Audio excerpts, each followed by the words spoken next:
নমস্কাৰ। আমি গম পালোঁ যে বৰ্তমানৰ মুখ্যমন্ত্ৰী জনাই কথাতে ৰৈ নাথাকি হাতে কামে সিদিনাখন চুক্তি কৰিলে, লণ্ডন ব্ৰিটিছ মিউজিয়ামত গ'ল। আৰু এই চুক্তিয়ে এটা আশাৰ ৰেঙনি আনিছে। এই সম্পূৰ্ণ আমি নিশ্চিত যে আমাৰ যি ঐতিহ্য, যিখনি বস্ত্ৰ ৰজা নৰনাৰায়ণৰ তত্বাৱধানত আৰু সেই সময়ৰ গোপাল তাঁতী আৰু বৰপেটা সত্ৰৰ প্ৰথম সত্ৰাধিকাৰ মচুৰা দাস বুঢ়াটা, গোপাল তাঁতীৰ বুঢ়াটা, সেই গোপাল তাঁতীৰ নেতৃত্বত 12 ঘৰ মৰলে ছমাহৰ ভিতৰতে 120 দীঘল 60 হাত বহল এই বস্ত্ৰখন বৈ উলিয়াইছিল আৰু নাৱেৰে সেইখন কোচ ৰজা নৰনাৰায়ণৰ ৰাজসভালৈ লৈ যোৱা হৈছিল।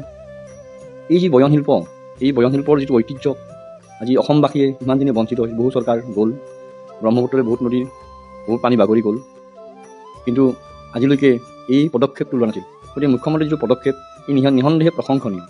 কাৰণ যাৰ নেতৃত্বত যিখিনি অন্ততঃ গুৰুজনাই দি থৈ যোৱা যিখিনি অৱদান, সেই অৱদানখিনিক যে সমগ্ৰ অসমবাসীৰ মাজত তেওঁ উলিয়াই আনিব বিচাৰিছে, এই যিটো চিন্তা, এই চিন্তা নিশ্চিতভাৱে তেওঁ সকলোৰে প্ৰশংসাৰ পাত্ৰ। আৰু ভগৱানক আমিও প্ৰাৰ্থনা কৰিছোঁ যে দাদাক যাতে সুস্থ শৰীৰ ৰাখে আৰু এই যি কামফেৰা, এই কামফেৰা আচলতে সমগ্ৰ অসম বা এটা ঐতিহ্যৰ প্ৰতি সন্মান জনাই আহিব। আৰু আমি আশা কৰোঁ সমগ্ৰ অসমবাসীয়ে যাতে এইখন চাব পাৰে। আৰু যিবিলাক ব্যৱস্থা লোৱা বুলি শুনিছোঁ যে যাৰ কাৰণে এটা মিউজিয়ামো তৈয়াৰ কৰা হ'ব। গতিকে এই সমস্ত কামখিনি আচলতে সকলো ফালৰ পৰাই মুখ্যমন্ত্ৰীৰ বিচক্ষণতাৰ পৰিচয় আমি পাইছোঁ।